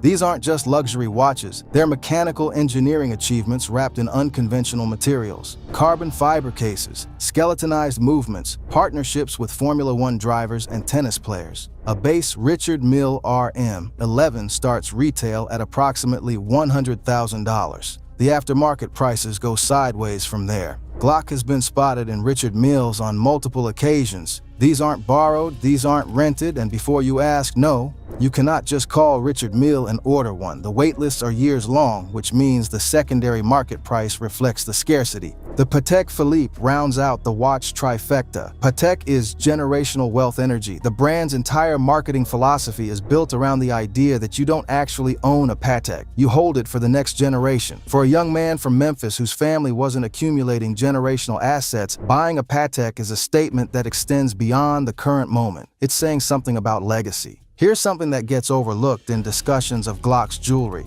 The foundational chains aren't just context for the pendants, they're statement pieces in their own right. A proper Cuban link chain, not the lightweight fashion chains, but a real 18-karat gold Cuban with 12mm to 15mm plus links, has a cost structure that's almost entirely tied to the weight of the gold itself. Gold is priced by the troy ounce, and a serious Cuban link chain at that width can weigh anywhere from 200 grams to 500 grams or more depending on length. Even before any diamond work you're calculating, current gold price times weight in troy ounces times purity factor for 18-karat gold. Then you add labor, and if you're adding VS diamond cuts into the links themselves, you're multiplying by several factors again. Glock owns Cubans in multiple configurations. Yellow gold, two-tone, fully iced out links. Each serves a different visual purpose. The all-gold Cuban for certain aesthetics. The iced Cuban when the fit calls for maximum brightness. The strategic deployment of these chains is actually thoughtful in a way that casual observers miss. Now here's where it gets heavy, and we gotta talk about it, because you cannot discuss Key Glock's jewelry collection honestly without addressing what happened on November 17th, 2021. Young Dolph was murdered inside Makita's homemade butter cookies on Airways Boulevard in Memphis, in broad daylight, in his own city. The man who taught Glock everything about independence, about pride, about never folding, gone. The grief that followed was something Glock has talked about in fragments, through lyrics, through interviews, through the music on Glaucoma, which stands as one of the rawest grief documents in recent rap history. But here's something that people don't always connect. The jewelry took on entirely new meaning after November 2021. See, Glock and Dolph had a shared aesthetic around jewelry, specific chains that were part of the Paper Route Empire visual identity, certain pieces that they would wear together that symbolized the partnership, the family, the empire they were building. After Dolph passed, those pieces became something different. They became relics. Glock has spoken, not always directly, but in ways that you can read if you're paying attention, about the permanence of the collection as connected to memory. These aren't just assets. Some of these pieces are connection points to a person who isn't here anymore. You don't liquidate connection points. This is also the period when Glock's jewelry became even more prominent in his public presentation. Some people read that as flex, as unbothered, as tough. That reading misses the texture. When you're carrying grief that doesn't have clean edges, you carry the things that make you feel like yourself. You carry the things that represent who you are and what you've built. Jewelry for Glock is part of the infrastructure of identity. That's not flashy talk, that's grief talk, for real. Let me break down for y'all what $5 million in jewelry actually requires, because people throw that number around without really interrogating it. Let's build the math from the pieces we know about. The owl pendant and similar complex sculptural pendants, minimum $250,000, likely more like $400,000 to $500,000 when you factor in the quality of stones Glock uses. He's not buying SI clarity. The man is a VVS purist. Multiple PRE chains, 3 significant chains at an average of $120,000 each puts you at $360,000 just in PLO-style pieces. Cuban links across multiple configurations, 4 to 5 serious Cubans averaging $80,000 to $150,000 each. Call it $500,000 in Cuban weight alone. The watch collection, 1 AP offshore custom, $150,000. 1 Richard Mille, $180,000 plus. 1 Patek, $80,000 to $120,000. That's conservatively $400,000 in watches. And this is being conservative because Glock's watch rotation suggests more than 3 significant timepieces. Name pieces, PRE pendants, various smaller pendants, $200,000 to $300,000 when you stack them up. Rings. People undercount rings. A proper pinky ring with significant diamond coverage at the quality level Glock operates $30,000 to $80,000 per ring. He wears multiple rings consistently. That's $150,000 to $200,000 in rings, right? Added up and you're clearing $2 million without even pushing to find the upper end of the estimates. But here's what the math misses. Inflation in the jewelry market itself. Gold prices have increased substantially. Diamond prices for investment quality stones have moved. Pieces purchased 2 years ago are worth more today as assets. And the custom premium, what collectors call the made-to-measure factor, means that most of these pieces can't be bought for what they're worth because there's no direct market comparison for a one-of-one piece. $5 million isn't a flex number someone cooked up. It's an honest accounting once you start stacking it all up. Y'all need to understand who's actually making these pieces because the craftsman matters as much as the materials. Glock's collection pulls from the upper tier of hip-hop jewelers, the names that every serious collector knows. Eliante & Co., based in New York, has done work for virtually every major rapper who takes jewelry seriously. Their custom work is recognized instantly by people in the know because there's a particular quality to their stone setting, their metal finishing, their attention to proportion that makes a piece read as Eliante even without seeing the hallmark. When Glock needs something that's going to be a centerpiece piece, the kind that anchors an entire visual, Eliante territory is where that conversation starts. The relationship between a rapper at Glock's level and their jeweler is genuinely collaborative in ways that outsiders don't appreciate. It's not, I want a chain, here's money. It's conversations about symbolism, about what a piece needs to communicate, about longevity versus trend. The best jewelers are also taste editors. They'll push back on a concept if they think something stronger is available. What does $5 million in jewelry look like in practice? How does it actually function in Key Glock's life at this point in his career? First, understand that the collection is active, not archival. Glock isn't keeping things in a safe and rotating one piece at a time for special occasions. The whole point is presence. You see Glock in regular interview settings, low-key moments, behind-the-scenes footage, and the ice is there. Consistent, unwavering. This is actually a distinctive approach compared to some of his peers who treat their collection as something to unveil rather than to wear. For Glock, the jewelry is the daily presentation. It's not a special occasion situation. It's Tuesday. It's a studio session. It's a McDonald's run. The collection exists in motion. The music has also done something interesting to the jewelry's cultural value. When a piece appears in a music video that streams hundreds of millions of times, when a pendant is visible in photos that circulate widely across social media, that piece becomes iconography. It moves from personal property into cultural artifact territory. People who would never buy jewelry themselves recognize Glock's owl pendant. They can identify his PRE style in a crowd. That kind of recognition creates value that doesn't appear on any insurance appraisal. The PRE, Paper Route Empire, branding as it appears across Glock's jewelry, the pendants, the custom pieces that reference the label, also serves a business function. In an entertainment landscape where artist identity and brand identity increasingly overlap, wearing your brand literally on your body is a form of marketing that money can't easily replicate. Every video, every photograph, every appearance becomes brand content. The jewelry is doing double duty as personal expression and commercial communication simultaneously. Here's the expanded version of both sections with 500 words added. Step back from the individual pieces, the dollar amounts, the specific jewelers, and look at what this collection actually represents in the context of where hip-hop and black wealth are right now. There's a conversation that happens in certain circles about whether rappers should be investing their money differently. Real estate, stocks, diversified portfolios. And look, that conversation has legitimacy. Financial literacy matters, and there are rappers who've lost everything because they didn't have the structures around them to protect what they built. But that conversation sometimes carries an implicit disrespect for the choice to invest in jewelry, in art, in things that carry personal and cultural meaning beyond their market value. Jewelry, real jewelry at this level, is an asset class. Gold holds value. Diamonds, particularly investment quality stones, hold value.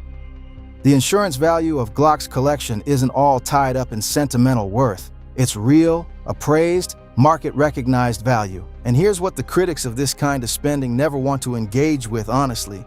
The same people who question why a rapper is spending money on jewelry are silent when a tech billionaire drops $80 million on a Basquiat painting. They don't question whether that's a wise allocation of resources. They don't write think pieces about whether he should be diversifying instead. The painting gets called a cultural investment, a sophisticated acquisition. but a custom pendant from a black man out of Memphis? That gets called irresponsible. That double standard isn't accidental, fam. It's a feature, not a bug, of how wealth gets policed differently depending on who's holding it and what form it takes. The truth is that fine jewelry and high horology, serious watches from serious manufacturers, have outperformed the S&P 500 in certain periods. Vintage Patek Philippe's have sold at auction for multiples of their original retail price. Rare colored diamonds have appreciated at rates that would make a hedge fund manager jealous. The premise that jewelry is financially reckless is simply not supported by the data when you're operating at the level Glock operates at. This isn't fashion jewelry. This isn't costume pieces. This is museum-quality, investment-grade accumulation. More importantly, the accumulation of $5 million in jewelry by a young black man from South Memphis represents something that doesn't always get said plainly enough: generational disruption. His family didn't come from a background of accumulated wealth. The jewelry isn't just for him. It's a first-generation statement. It's Daryl Granberry Jr. saying, in the most visible, undeniable language available to him, that this family's story changed with his generation. The streets understand this. Real recognize real, and what Glock's collection represents to people who come from similar circumstances isn't excess. It's evidence. Evidence that the trajectory can change. Evidence that someone from your environment can accumulate the kind of visible wealth that was historically reserved for other people. Think about what it means for a kid in South Memphis right now to see someone who looks like him, who came from where he came from, who moved through the same streets, wearing something that an Ivy League banker couldn't casually afford. That's not a small thing. That visibility, that proof of concept, is doing something in the culture that a stock portfolio sitting in a brokerage account simply cannot do. You can't see a diversified index fund. You can't point to it from across the room. You can't feel what it means when it walks through the door. Jewelry is visible wealth, and visibility matters when you come from a world that spent generations trying to make you feel like you didn't belong in expensive rooms. There's also something to be said about the authenticity of the approach. We're in an era where a lot of hip-hop wealth presentation is performed. Jewelry that's rented, cars that are leased, lifestyles that exist only in a 3-minute video. Glock's collection is documented, consistent, and clearly owned. Keeping it 100, that distinction matters. Fraud is everywhere in the culture right now, and genuine accumulation stands out because it looks different. It carries differently. You can't fake a collection that's been photographed from 100 different angles over a 6-year period. And no cap, the fakes always get exposed eventually. The culture has gotten sophisticated about this. People track continuity. They notice when the same piece shows up 3 years apart. They notice when the pieces evolve, when new additions get introduced, when older pieces cycle in and out of rotation. A rented collection doesn't have that kind of longitudinal documentary record. Glock's does. And that consistency over time is its own form of credibility that can't be manufactured. The collection also functions as a kind of cultural inheritance. Dolph's aesthetic, Dolph's philosophy about never making yourself small, about wearing what you earned without apology, that lives in Glock's jewelry now in a way that is genuinely moving if you sit with it long enough. The man who taught him to stand tall isn't here, but the visual language they shared continues through Glock. Every time he steps out draped, he's also honoring a lineage. There's a Memphis tradition being carried forward here that runs deeper than any individual artist. Memphis has always produced people who showed up in full, who didn't dim themselves for anyone else's comfort. 3-6 Mafia didn't soften their sound to get mainstream acceptance. Young Dolph didn't compromise his independence for a major label structure that would have made him more commercially palatable. Key Glock doesn't scale back his presence to make people comfortable. That's a lineage. That's a Memphis thing. The jewelry is part of that full presentation, the refusal to be anything less than exactly what you are, as loudly and visibly as possible. That's bigger than $5 million. That's memory. That's identity. That's a young man from one of America's most challenging environments showing up every day in the fullest possible version of himself, adorned with the proof of everything he survived and everything he built, for real. So what's the takeaway from all of this? What does it mean that Key Glock is walking around with more wealth on his body than most families will accumulate in a lifetime? It means that the story of who gets to be wealthy, who gets to display wealth, who gets to be taken seriously as an accumulator of value, that story is being rewritten by people like Glock. through choices that the mainstream doesn't always understand, but that carry complete internal logic for the people making them.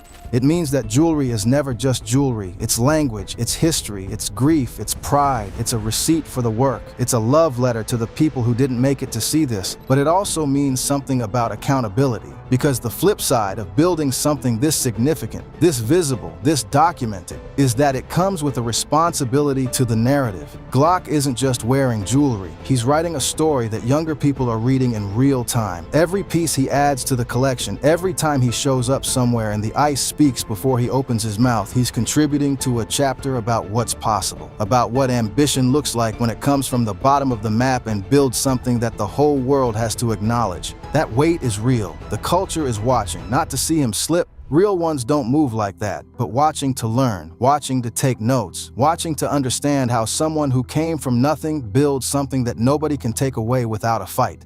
The jewelry is part of that curriculum. It's a physical lesson in permanence, in investing in yourself when the world told you that you weren't worth investing in moving like you belong in every room you walk into because you built yourself into someone who does. The last thing worth saying about all of this is simple, but it needs to land. Key Glock earned every piece in that collection, not just financially, through genuine talent and work and persistence in an industry that chews people up and discards them constantly, but earned in the deeper sense. He paid with years of grinding in a city that doesn't give anything away for free. He paid with grief that would have broken lesser people. He paid with the kind of loyalty to himself and his roots that is genuinely rare when the money starts moving and everyone around you has opinions about who you should become. The $5 million is the result. The real story is what it cost to get there. Key Glock's collection isn't a number, it's a story.